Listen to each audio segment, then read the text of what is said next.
Olá pessoas, eu sou a professora Annelise e no vídeo de hoje a gente vai falar sobre um dos livros da lista obrigatória de leitura da Unicamp 2020, Sobrevivendo ao Inferno dos Racionais MCs. Bora pra aula?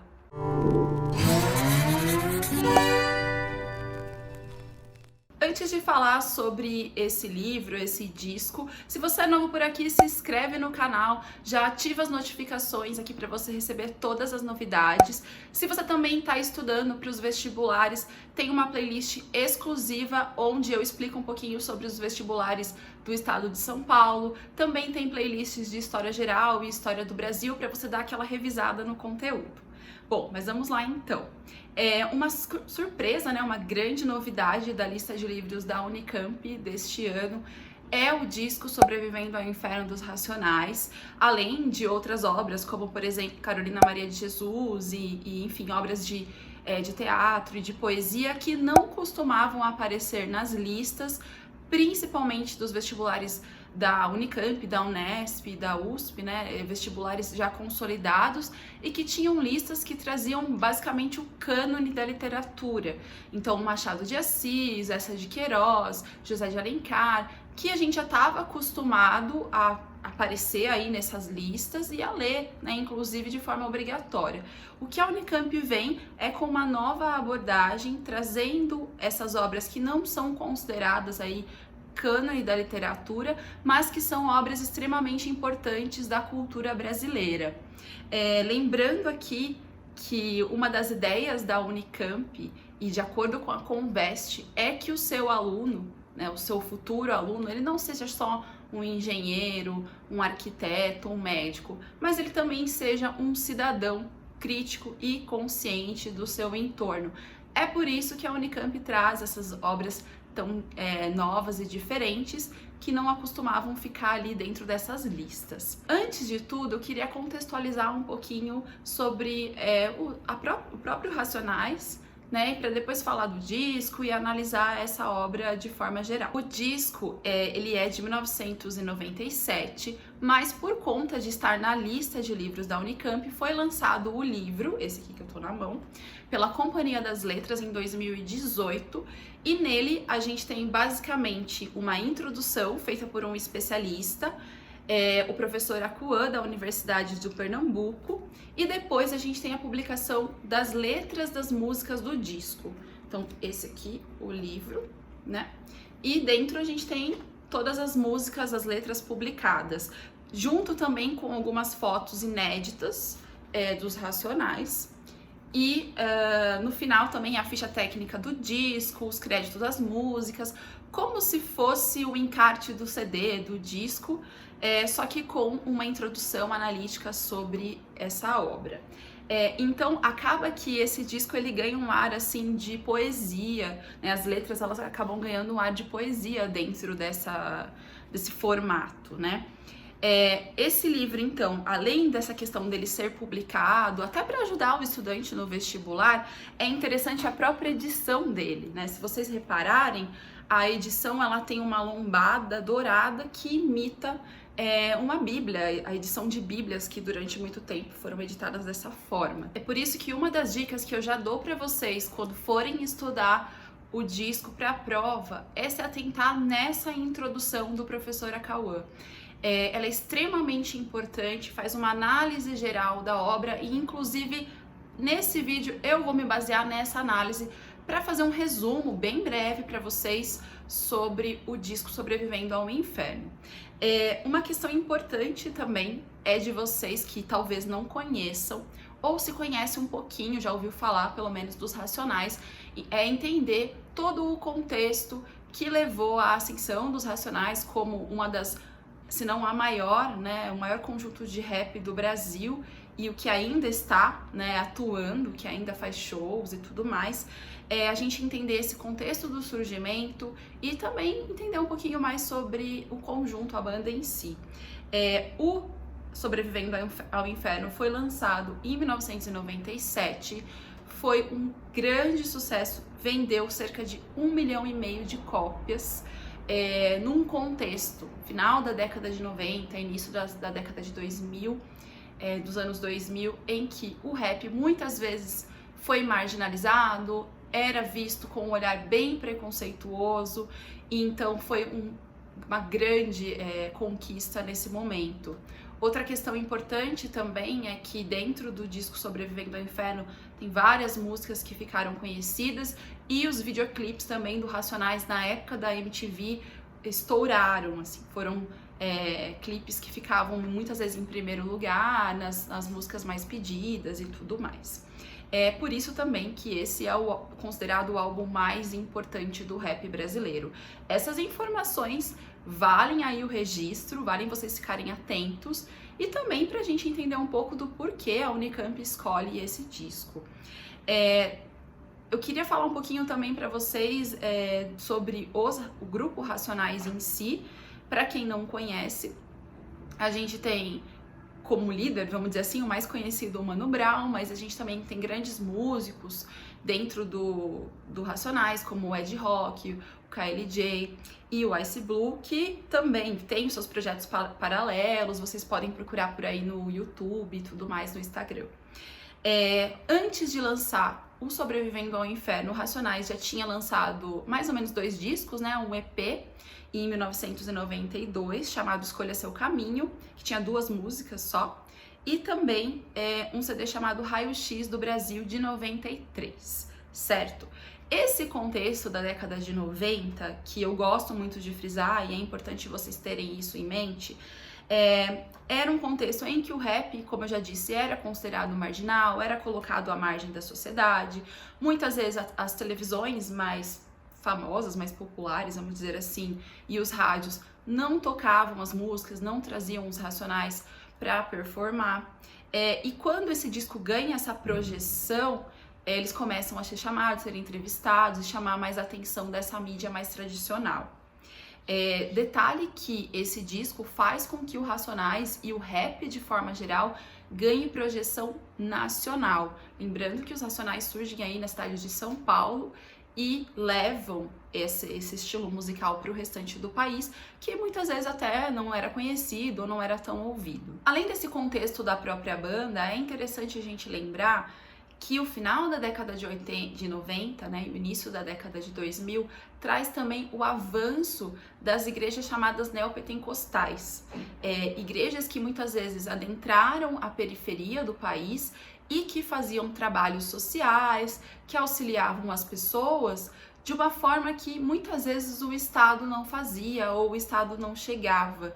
E por que eu tô falando disso? Vocês podem perceber pela capa do livro e até mesmo a análise que o professor faz dentro dessa introdução, que o disco dos Racionais ele está muito ligado a essa perspectiva religiosa também. Nesse contexto e esse tipo de estrutura do disco, é até interessante a gente pensar um pouco que essa obra ela se compara a outras obras muito populares e importantíssimas da história da música, como o álbum dos Beatles, o Sgt. Pepper's, que também tem essa estrutura, ou até mesmo do Pink Floyd, o Dark Side of the Moon.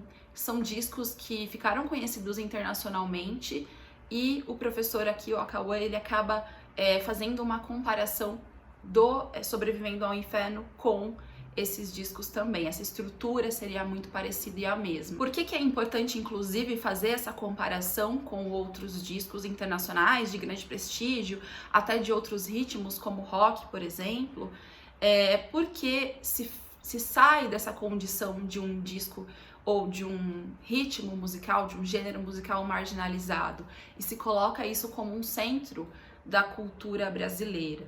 Até porque esse disco ele trata muito da condição social, das condições econômicas, até mesmo da questão toda política dentro das periferias, né? E aí é importante ressaltar isso para vocês, que dentro desse disco você não tem uma apologia ao crime, né? Pelo contrário, as mensagens que são passadas ao longo das músicas e ao longo dessa estrutura do disco, elas buscam alertar a comunidade, a população dessas periferias dos riscos do crime, dos riscos de se envolver, né? Mas ao mesmo tempo ela é uma leitura bem realista. Ela sabe que às vezes não se dá para sair desse local, mas que é necessário aprender a se viver dentro dessas condições. Então a ideia dos Racionais não era assumir um tom de superioridade, de estou alertando para que você não faça,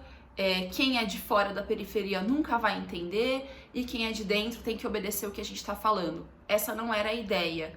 Né? Segundo até o professor Acauã, essa foi uma ideia que veio nos discos anteriores, mas que nesse disco muda a perspectiva. É uma perspectiva de um narrador mais voltado e centrado a pensar um pouquinho sobre a comunidade em si e como sobreviver dentro dessa comunidade. Trazer também essa perspectiva da comunidade como um coletivo, como um bem comum. Então, por muitas vezes nas letras, a gente consegue perceber as mensagens de acolhimento, as mensagens até mesmo de alertar para não se entrar no mau caminho, vamos dizer assim. E é por isso que as vozes das músicas, não só o do Mano Brown, né, vão ser consideradas como as vozes de um pastor marginal, né, aquele que está alertando, mas que ao mesmo tempo está dentro desse contexto periférico. Um exemplo desse tipo de acolhimento e também de aviso, né, que é trazido aqui na análise do livro, é da música capítulo 4, versículo 3, no momento em que se fala na música, né, de uma personagem que é viciada em crack. E daí o Ice Blue e o Mano Brown, eles estão dialogando nessa música, né? E aí o Ice Blue fala: "Ei, Brown, sai fora, nem vai nem cola. Não vale a pena dar ideia nesses tipos aí." E aí o Mano Brown responde: "Veja bem, ninguém é mais que ninguém. Veja bem, eles são nossos irmãos também." Então, um exemplo desse novo contexto que se traz nesse disco e que é um destaque. Então, pessoal, a gente pode pensar nesse disco como um testemunho da sua época, como uma maneira de dialogar com os problemas sociais da periferia nesse momento. E um grande exemplo, eu acho que, como bem disse o professor, né, que finaliza o disco e que traz essa mensagem, é a música Diário de um Detento. E nesse vídeo eu quero focar um pouco mais nela e explicar um pouco mais sobre o contexto. Eu poderia mencionar as outras músicas também, mas eu resolvi focar nela até pela toda a questão histórica que envolve essa música, não só em como ela foi feita, mas também a sua própria temática, e eu acho interessante e talvez o vestibular da Unicamp foque mais nessa questão. Bom, para quem não conhece, para quem não sabe, o Diário de um Detento é uma música que conta a respeito do dia do massacre do Carandiru, que aconteceu em São Paulo em 1992. Eu já vou falar sobre esse fato, mas o que vocês têm que entender é que essa música, ela foi feita a várias mãos, com várias parcerias, né? O Mano Brown, ele escreve também, mas essa música ela é escrita com parceria com o escritor Jucenir, que foi um detento do Carandiru e que testemunhou esse dia aí fatídico e acabou escrevendo e passando essa letra para os seus companheiros também dentro do Carandiru, que aprovaram a letra. Então, de certa forma, é um documento considerado um documento histórico, mas também coletivo, que foi feito a várias mãos. Bom, sobre o massacre do Carandiru em si, é importante vocês entenderem esse contexto, até para entender um pouco da dimensão, da força até das palavras da música Diário de um Detento e de toda essa narrativa e esse contexto, porque ela é tão simbólica. Antes até mesmo de falar do massacre do Carandiru, é legal vocês pegarem um pouco do contexto dessa década de 90, até da questão também do massacre da Candelária e também de outros momentos de violência do Estado nesse contexto da década de 90. Lembrando que a música foi escrita para o disco que foi lançado em 97, então alguns anos depois do acontecimento. O massacre ele acontece então no dia 2 de outubro de 92 e tudo começa com uma briga dentro de um pavilhão entre dois detentos. Essa briga acontece enquanto outros detentos estavam jogando futebol e logo ela se espalha para uma rebelião maior que envolve outros pavilhões. É importante entender também que esse massacre ele foi considerado um dos crimes e uma das questões mais violentas das penitenciárias mundiais e que a prisão do Carandiru era uma das maiores da América do Sul. Então esses dados, essas informações são bem importantes para a gente dimensionar esses acontecimentos. É também importante entender que esse acontecimento é motivo de disputa de narrativas pelo lado da promotoria, pelo lado dos defensores dos direitos humanos que defendem um massacre e pelo lado da polícia que participou desse processo, que diz que apenas estava se defendendo naquele contexto. Então, para vocês verem que é um acontecimento de 92, mas que ainda gera grandes debates. Essa briga se espalhando e muitos carcereiros abandonando o local fazem com que o diretor do presídio chame a polícia, que traz, de acordo com os dados da promotoria, mais de 300 policiais na frente da detenção para tentar acabar com essa rebelião. Mas os dados da polícia vão dizer que, na verdade, não era exatamente esse número de policiais que estavam ali. O fato é que entre a polícia militar, bombeiros, a rota, você tinha várias instituições ali que cuidavam da segurança pública envolvidas nesse processo. Ao longo desse dia 2, então, chegando já na tarde, alguns grupos dos direitos humanos que estavam ali tentando dialogar com os presos dizem que esses prisioneiros já estavam desistindo, já estavam acabando com a rebelião, mas a polícia diz que haviam barricadas e que esses presos estavam atirando armas, atirando facas e outros objetos nos policiais. É por isso que a polícia invade o presídio, então, e começa todo o processo. O processo, então, começa no primeiro andar da detenção. O coronel Biratã, que era o líder desse processo, ele diz que os prisioneiros eles estavam, então, atirando armas, estavam indo contra a polícia e que houve uma explosão, por isso a polícia invade esse primeiro andar e a partir dali começa, então, o massacre.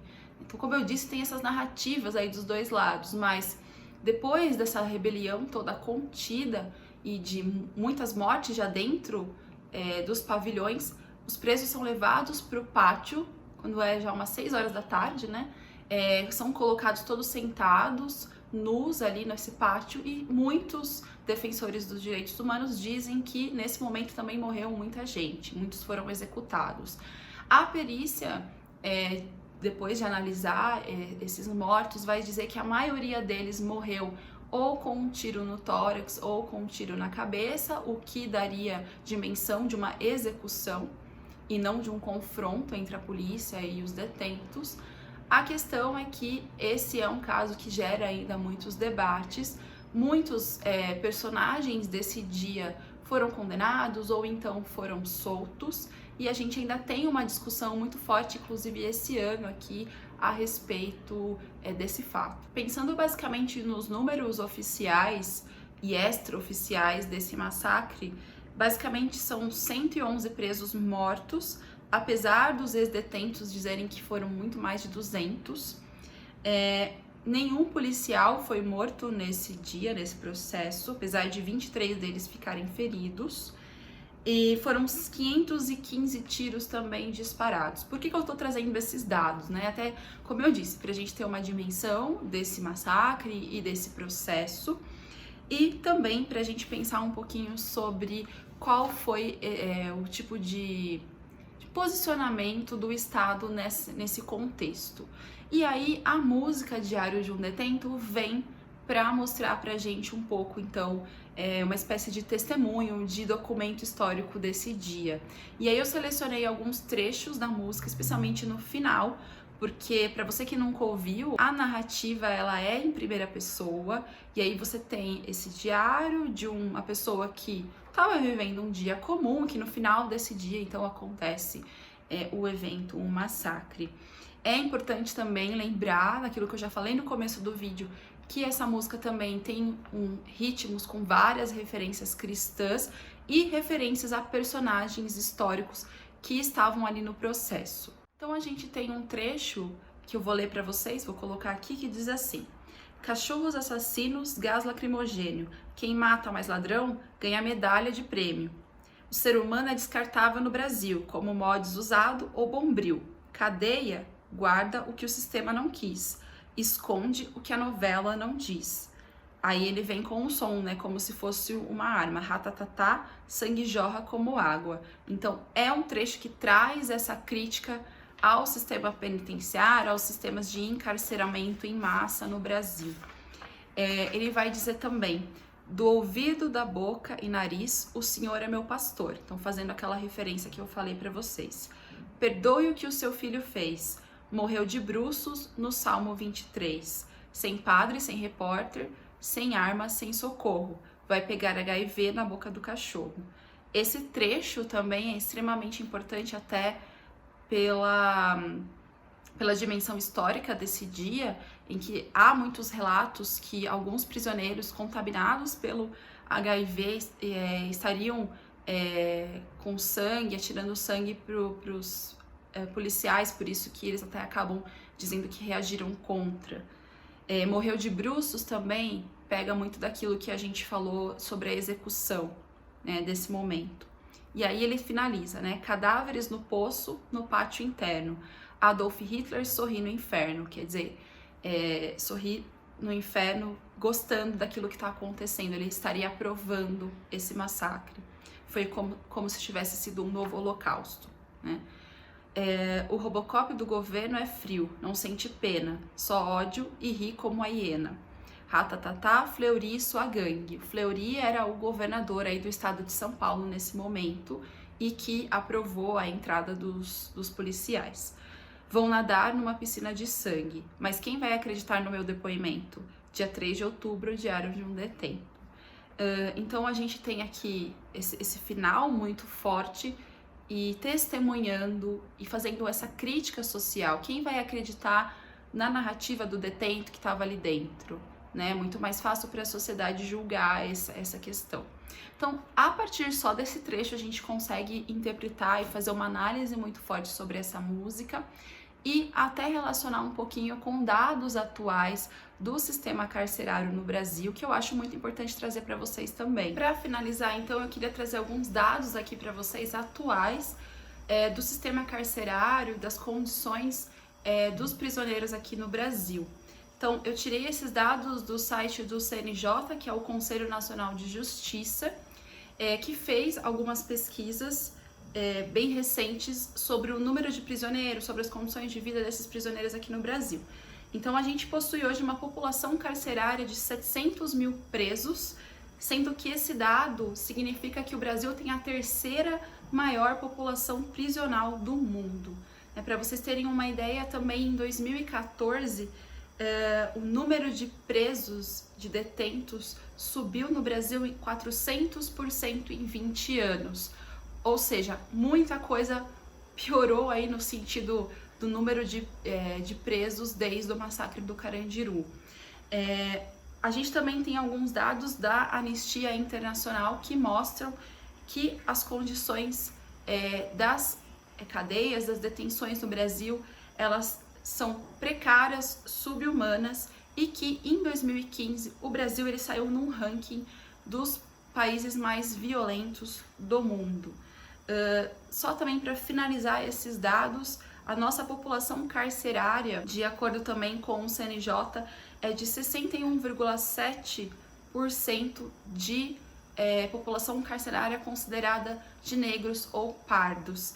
Sendo que, se a gente pegar os dados gerais da população negra no Brasil, ela é composta por 53% da população. Então, achei interessante trazer esses dados para vocês, até para a gente ter uma dimensão histórica e social dessa música, né, do Diário de um Detento, desse acontecimento que não ficou só lá no passado, né, que ele ainda acaba ecoando no nosso presente. Então é isso, pessoal. Esse foi o vídeo sobre um dos livros da lista obrigatória da Unicamp 2020, o disco dos Racionais, Sobrevivendo ao Inferno. Se você quiser mais informações sobre os Racionais, sobre esse disco, se você quiser ouvir as músicas, dá uma olhadinha lá no canal do YouTube do Racionais, o Racionais TV, que tem informações e inclusive análises sobre essa obra com vários especialistas importantes. Se você gostou, deixa aqui o seu comentário, a sua dúvida e até a próxima aula.